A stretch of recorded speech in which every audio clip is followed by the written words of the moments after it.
that we've created today. Books. So I'm working with a man. He created an amazing technique um, for himself and teaching other people. He's an ex-Navy veteran, and he created an ability to heal yourself. Wrote a book about it, hired lawyers, website, YouTube, everything. And then book sales dried up. So what to your knowledge and background, what would be the factors causing book sales to dry up? Because it can't just be that the product's not good enough. Because if he used it on himself and he knows it works, then obviously he's got a solid. So it's got to be the marketing then, right? Look, you know, we can't say that books is not a viable market because some books have like 10 million units in sales. Like for instance, I think it was The Subtle Art of Not Giving a Fuck. It's 10 million units. Okay, that's a lot of money. Okay, it's a lot of money. Yeah. Okay, that's a lot of money. 10 million units times the Especially if price it's of a only a book. dollar in commissions, it's probably more than that. But if it was just a dollar, that's $10 million just Yeah, and on it's not a just a book. dollar. Okay, It's more it's than that. not just a Yeah. dollar, right? It's more. So that's a lot of money, dude. Okay. But how many book sales reach those margins? Um, they are. I mean, Robert Greene, they are, I'm gonna answer to the best of my knowledge because I haven't done a market analysis on the industry of books as it currently stands right now, but I'm gonna tell you what I can based on basic knowledge I have. But Appreciate it it. will be inconclusive because I don't have the current insight, which I will at some point. Yeah. I would first like to know how many uh, books are actually bringing in a noteworthy profit. And when I say noteworthy, that's uh, tens of thousands of dollars or a couple $1,000s to anything that's basically made the cost of publishing and the time spent in creating the book worth it. Okay. Yeah. And then I'd want to know what categories those books are in. I'd also like to know their names, not all of them, that's too much, and their book covers, okay? Because when I see something like The Subtle Art of Not Giving a Fuck, I can see how in the world we live in today, because the book's a brand, the covers of the book is a brand, it's part of the brand. Yeah. The title is a brand, right? Um, so all those things are important, and it's a contemporary masterpiece. I haven't read it. I'm not referring to the actual content of the book, but in the fact that and I'm not really interested in reading it, to be totally honest with you. But I can see how a title like that and a name like that, and the perceived brand or the energy around it could be catchy enough to be on Oprah's wish list or reading list. Okay. That's the thing with books and stuff is like, what is your market? What is your audience? Then you've got books like written by near-death experience researchers, written by doctors, and they become bestsellers. And I'd like to know how many units they sold. Um, I'd like to know how many units they sold. Was it profitable? Was it worth the time of developing the book? Because when we look at the category you've just mentioned, um, it sounds like a niche category. But some of these niche categories, like near-death experiences, whatever, do really well in book sales. Yeah. And what I'm really just assessing is the percentage of all books created versus the percentage of profitable books. Okay, to see how viable that market actually really is. Another thing is, marketing the book is important. Okay. of course, of course, some books market themselves, like The Subtle Art of Not Giving a Fuck marketed itself, and many famous people, I guess, marketed it or whatever. So yeah, marketing is really important and great for book sales. Okay. So the next question becomes is where do people market books? What are the results and turnovers from marketing those books? Okay. Mostly we see people speaking about their books in podcasts or this or that. And so I'm curious about the conversion rates of how many of those translates into sales. Um, this is the insight I would look at initially. Um, But yeah, I could see how a platform like mine could lead to more book sales, potentially, um, prospectively. As I said, one day I will have to actually research everything I've just asked you now to understand the market of books.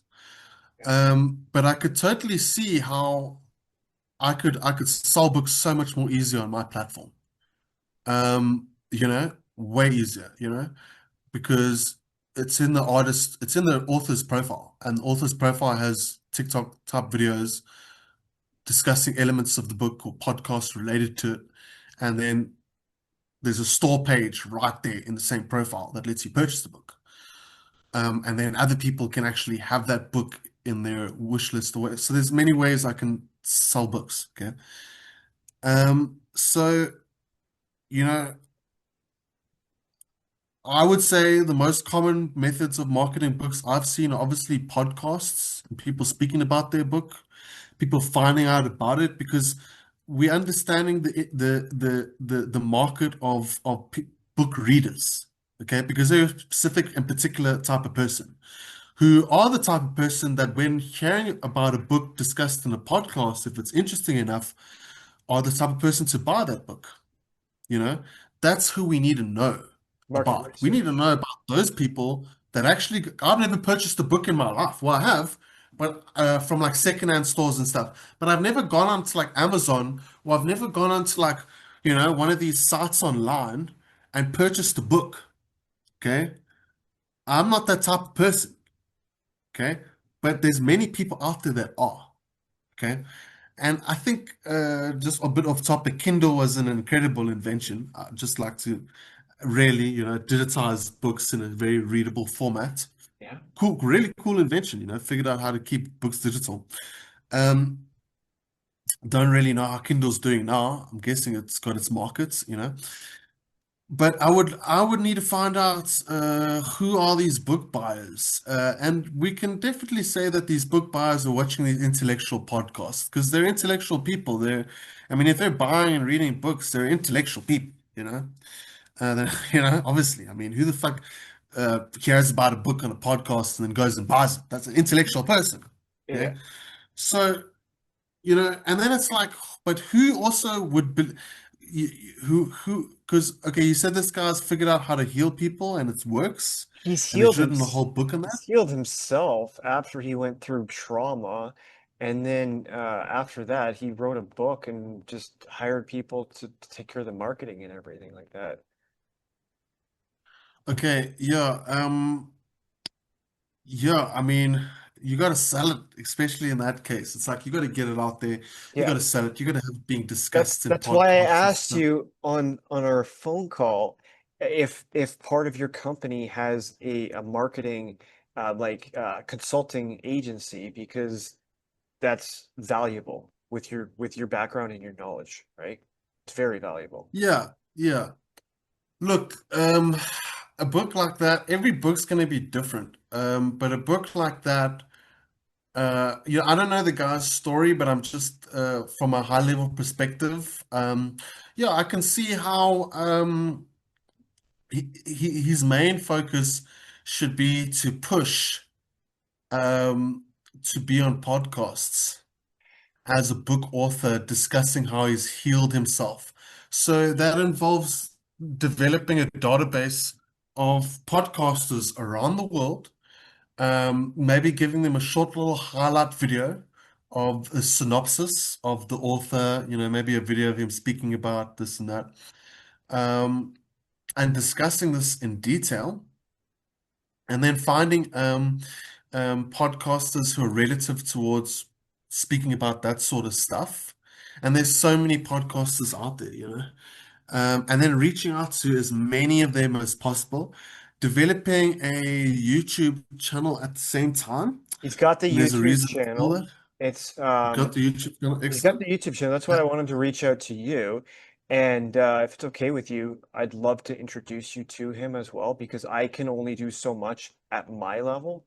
That's why I want to be working with as many different people. And it sounds like your app and everything, that could be a huge. So it's lack of action, possibly. He wasn't being on enough podcasts, pushing it enough, so that there wasn't the awareness because he doesn't want to be the guy to do all the sessions. He wants to teach it to people so they can teach it to other people and just create like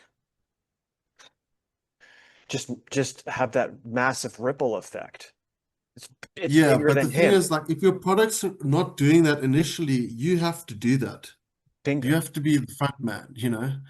If word of mouth is not selling your products to begin with, you know, you got to be the one, your mouth's got to sell your product, you know, until enough people care about it for their mouth to sell it, you know. Um, you know, so yeah, I mean, that's my basic advice, dude. It's not any expert advice, dude, but yeah, for a case like that, if he's really serious about pushing its sales, I would also look at the branding, the cover, you know, just, you know, just to make sure it's gimmicky, not gimmicky, but its sellability, its aesthetic sellability is increased, you know, so Yeah. we can like visually push it a bit more. It's visually, And aesthetically pleasing. Yeah, I can send you some yeah, stuff yeah, about that. simply, I mean, I'm not talking about the contents of the book. I'm just talking about the cover or whatever. Yes. Yeah. Because a lot of Because people that is judge a book by its cover. They've written books on don't judge a book by its cover too, which is funny. But yeah, yeah, and I mean, look, that's good advice. But some people judge books by the covers, you know. I mean, yeah, just you know, many so do. because you might have a shitty cover but great book, you know. So Yeah. um, but so yeah, I mean, that's my basic advice. I can definitely speak to him. You know, as I say, marketing and stuff is hard work and it's complicated and it requires persistence. But with the right channels, with the right outlets, with the right approach, with the right PR, you can make it successful, absolutely. Yeah. But usually that requires resources, and if you don't have those resources, financially speaking, you need to be resourceful, you know, Yeah. which is making use of other people's platforms as much as possible. So Which I'm, go ahead. yeah, which is why I'm very happy that you know, I have my app coming because then, you know, makes conversations like this so easy because then it's like, oh, Yeah. well, let's just figure out on my platform who your audience is and how to push this in front of them and see how many of those lead to conversions. Yeah. And then that doesn't cost you anything. It's free, you know? Yeah. Especially with AI integration and